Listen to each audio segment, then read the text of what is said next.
gudoomiye ku-xigeenka koobaad ee aqalka sare mudane Cali Shacbaan Ibraahim oo uu heliyay gudoomiye ku-xigeenka labaad mudane Cabdullaahi Cali Xirsi Timcadi ayaa maanta shir gudoomiye kalfadhiga labaad ee kulankiisa 23aad xubnaha golaha ayaa ugu horeyn baa ansixiyay xubnaha guddiga madaxa bannaan ee dib u eegista iyo hirgelinta dastuurka waxaana ku dhawaaqay gudoomiye Cali Shacbaan maanta kormkeena 31 fadhido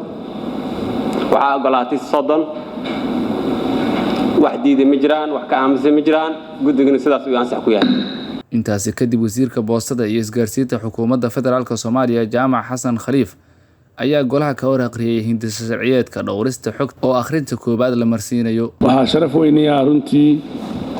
oo dhamaanteen nooca in golaha aqalka sare hor imaado maanta anigoo la wadaagaya hindisa sharciyeed aad iyo aad runtii muhiim ah oo la yiraahdo dhowrista xogta qaranka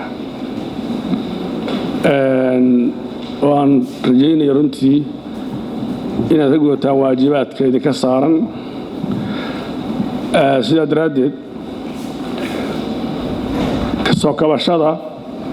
qarankeena hortaalla marka sharcigani waa sharcigii runtii jihayn lahaa wadada u furi lahaa in xog la hayo la ururiyo la kaydiyo oo la ilaaliyo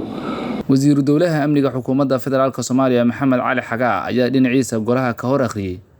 sharciga socdaalka Soomaaliya oo isna maanta xildhibaanada aqalka sare la horgeeyay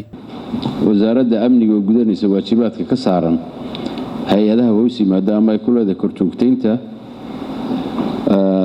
korjoogteynta inay ku dhisnaadaan sharci waxay idin soo gudbinaysaa hindisa sharciyeedka socdaalka oo runtii aad muhiim ugu ah hay'adda iyo dalkaba ujeedka sharcigan loo sameeyay waxaa ka mid ah qodobadan hoos ku xusan maamulidda xuduudaha ee la xiriira dadka soo gelaya ama ka baxaya dhulka Jamhuuriyadda Federaalka Soomaaliya 2 bixinta iyo burinta dalkugal joogitaanku meel gaar ah iyo mid rasmi ah oo la siinayo ajaanibta soo gelaysa ama joogaysa dhulka Jamhuuriyadda Federaalka Soomaaliya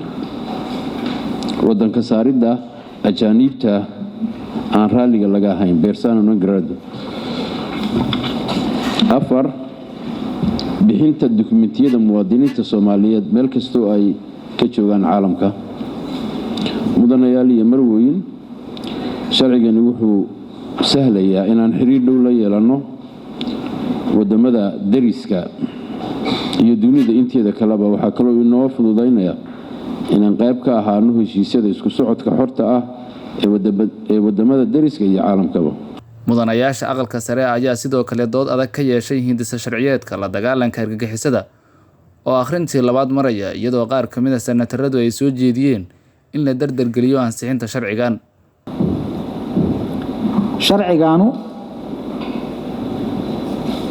ma ka hadlayo qof gaara iyo cid kale dawladda Soomaaliya halka eray oo anagu u qaadan lifaaqa ugu dambeeya dawladda Soomaaliya waxay argaxiso u aqoonsan tahay al-shabaab Daesh ama ISIS al-qaacida iyo ururada ku afkaarta ah iyo wixii kale soo socda oo dawladda ay u arki doonto in argagixisada walaalayaalow aniga waxaan soo jeedinayaa senatarada sharafta leh qodobada waa idin hor yaaliin anaga waa soo akhrinay guddigeena amniga waa la kaashanay sharci yaqaanada waa la kaashanay wasiirka ama wasiiru dawlaha amniga waxaan la kaashanay taliyaha nabad sugidda ama agaasimaha sharcigan waxaan idinka codsanaa aniga shakhsi ahaan muddo 5 bil ahaan ku maqnay meeshaas waxyaabaha aan soo arkay ilaahay marxaati ka waa tubta noo horseedi lahayd in Soomaaliya nabad noqoto sharcigan aadaan u fiirfiiriyay runtii sida uu u sheegay senator Afcadi qof meeshaas tagay oo walwal ku seexday ama kabihiisa 48 saacadood ku seexday baa garan kara waxa argixisada meeshaas joogta ay tahay. waxaan idin leeyahay annagoo aan xagga iyo xagga u fiirin waa bilow loo baahan yahay dib in looga fakaro oo wax laga bedelo oo la adkeeye kanaan ku bilowna aan suxino. Senatarada aqalka sare ayaa waxaa horyaala dhowr sharci kuwaasi oo hortamin u leh dowladnimada iyadoo la rajeynayo in la ansixiyo inta uusan fadhigu xirmin. Maxamed Suleymaan Nuur, warbaahinta qaranka, Muqdisho.